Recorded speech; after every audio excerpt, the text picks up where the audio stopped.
together for the first time in nearly a decade. Steve Perry went to Hawaii to get in shape for the Rock and Roll Marathon. But soon after he arrived, a hike in the mountains turned into a hellish experience. I don't know what happened that day. All of a sudden I started having acute pain in my left side, and I didn't think I was going to make it off the mountain.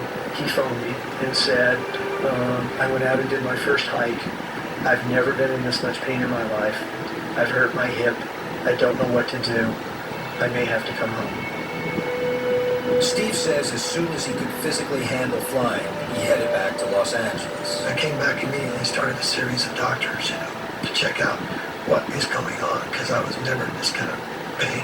Steve was diagnosed with a degenerative bone disease and told he might need hip replacement surgery.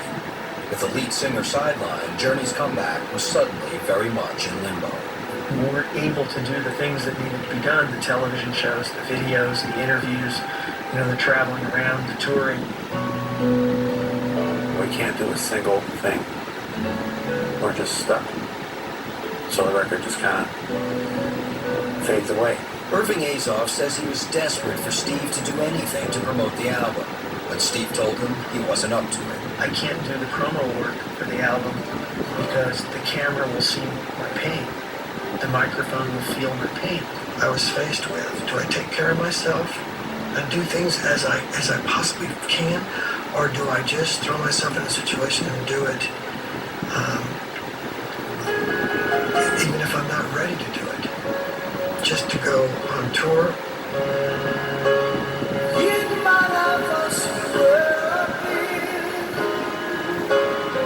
Finally, in early December '96, Steve consented to shooting a video for When You Love a Woman, but he says the pain nearly incapacitated him. And between takes, I would literally, with a cane, hobble over to a little private room where we would pack the front and the back side of my left side with ice. And I'd wait for them for their next camera shot to be set up, then go out there and do it.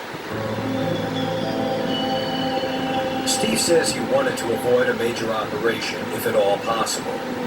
But as months went by, the band consensus was that Steve should either get the surgery or get on the road. It was frustrating, and I was definitely sympathetic to what Steve was going through, but it was also, frustrating to be put on hold like that and have my life be so controlled by an external source, by another person. The bottom line is that major surgery is a personal decision. It's not a group decision. And it was as if it was taken as a group decision. Finally, in January '98, after 13 months of waiting for Journey to continue, Neal and Jonathan made one of the hardest decisions of their lives.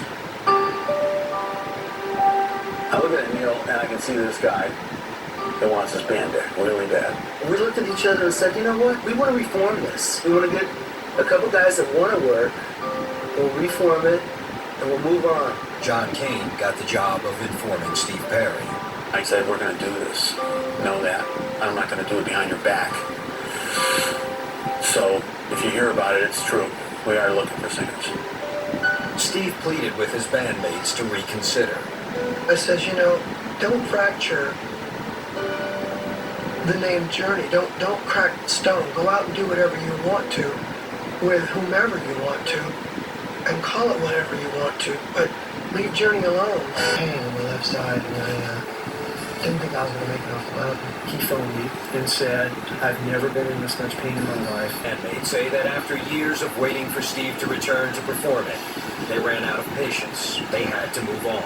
The hardest thing was to call Steve Perry and say, we're going to go forward with this. And he's like, well, there's no coming back. And I said, I know that.